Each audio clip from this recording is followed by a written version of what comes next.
Pakistan super league পিএসএলে প্রথম ম্যাচে বল হাতে ১৩ রান দিয়ে ৬ উইকেট শিকার করার রেকর্ড করেছেন রিশাদ। পাকিস্তান সুপার লিগ পিএসএলে এদিন বল হাতে রীতিমতো বাজিমাত করেছেন এই লেগ স্পিনার। রিশাদের বিধ্বংসী বোলিংয়ে এদিন সর্বোচ্চ জয়ের দেখা পায় পেসার জানভির। আর পাকিস্তান সুপার লিগ পিএসএলে বল হাতে ইতিমধ্যে সবার নজর কেড়েছেন। দর্শক, ভিডিওটি না টেনে সম্পূর্ণ দেখার অনুরোধ রইল। পাকিস্তান সুপার লিগ পিএসএলে লাহোর কালান্দার্সের বিপক্ষে খেলতে নেমেছে রিশাদের দল পেসার জালমির। শুরুতে টস জিতে আগে ব্যাটিং করার সিদ্ধান্ত নেন রিশাদের দল। এদিন আগে ব্যাটিং করতে নেমে নির্ধারিত ২০ ওভারে সবকটি উইকেট হারিয়ে ১২০ রান তুলেন তারা। তবে এদিন ব্যাটিং করার সুযোগ পেয়েছেন রিশাদ। ১০ বলে করেছেন ৩০ রানের অবিশ্বাস্য এক ইনিংস। ২২১ রানের জবাবে ব্যাটিং করতে নেমেছে লাহোর কালান্দার্স।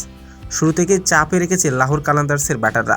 রিশাদ এদিন ৪র্থ নাম্বার ওভারে বল করতে আসেন।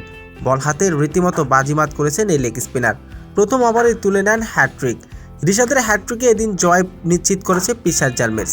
রিশাদ এদিন মাত্র ৪ ওভার বল করে ১৩ রান দিয়ে ৬ উইকেট শিকার করার রেকর্ড করেছেন রিশাদ। পিএসএলে এই প্রথমবারের মতো ১৩ রান দিয়ে ৬ উইকেট গড়ার রেকর্ড করেছেন রিশাদ। আর কালান্দার্সকে এদিন ১০০ রানে গুটিয়ে যায়। আর এদিন ১০ রান হাতে রেখেই জয় নিশ্চিত করে পেসার জালমির। তো দর্শক, রিশাদের এমন বিধ্বংসী বোলিং পিএসএলে আপনার কেমন লেগেছে? দর্শক, জানিয়ে দিন আপনার মূল্যবান মতামতটি কমেন্ট বক্সে।